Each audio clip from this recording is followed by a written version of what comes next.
kritis. Tunggu kalian, saya mau tunggu. Begitu suatu saat kalian jadi pejabat, jadi orang kaya, mungkin kelakuan kalian akan lebih jahat daripada saya. Penjara tak membuat kami jerah. Kami akan berjuang sampai mati. Pria tinggi kurus bernama Budiman Sujatmiko ini merupakan segelintir simbol perlawanan anak muda pada era Orde Baru berkuasa. Kala itu umurnya masih di bawah 30 tahun. Kendati begitu, ia tidak takut berhadapan dengan rezim yang sudah berkuasa selama 30 tahun. Budiman berdiri di garda depan untuk melawan rezim otoriter dan korup.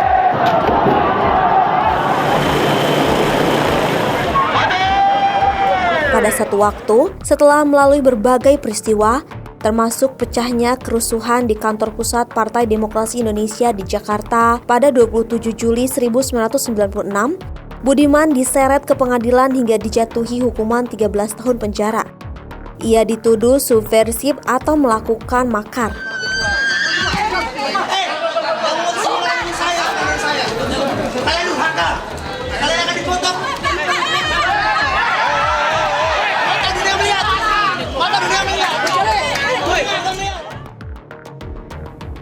Namun, setelah rezim Orde Baru tumbang pada 21 Mei 1998, Budiman menghirup udara bebas. Pada Desember 1999, ia mendapat amnesti dari Presiden Abdurrahman Wahid atau Gus Dur. Setelah lebih dari 2 dekade sejak keluar penjara, Budiman mengambil keputusan politik yang membuat sebagian kalangan geram. Ia tiba-tiba bermanuver dengan menyatakan dukungan kepada Prabowo Subianto. Hari ini saya katakan Budiman Sujatmiko ingin menitipkan pada Pak Prabowo Subianto. Saya dan teman-teman ingin menitipkan pada Bapak Prabowo Subianto. Kendati dicap sebagai pengkhianat, Budiman bergeming. Ia kekeh dengan sikapnya dan keputusannya itu berbuah jabatan. Demi Allah, saya bersumpah. Setelah Prabowo dilantik menjadi presiden, Budiman diberi jatah jabatan sebagai Kepala Badan Percepatan Pengentasan Kemiskinan. Badan baru yang dibentuk Prabowo Subianto melalui Peraturan Presiden Nomor 163 Tahun 2024 itu merupakan lembaga non-struktural untuk mendukung percepatan pengentasan kemiskinan. Namun, kinerja Budiman dalam menakodai badan tersebut dinilai minus. Alih-alih melakukan gebrakan fundamental dalam menjalankan tugas negara, Budiman lebih sering menghadiri acara seremonial, menggelar rapat, melakukan kunjungan kerja ke daerah-daerah, menerima audiensi, atau menjadi narasumber. Tak heran, Center of Economic and Law Studies atau CELIOS memasukkan nama Budiman dalam daftar 10 anggota Kabinet Merah Putih dengan kinerja terburuk dan harus diganti. Dari deretan nama itu, Budiman berada di peringkat ke-8.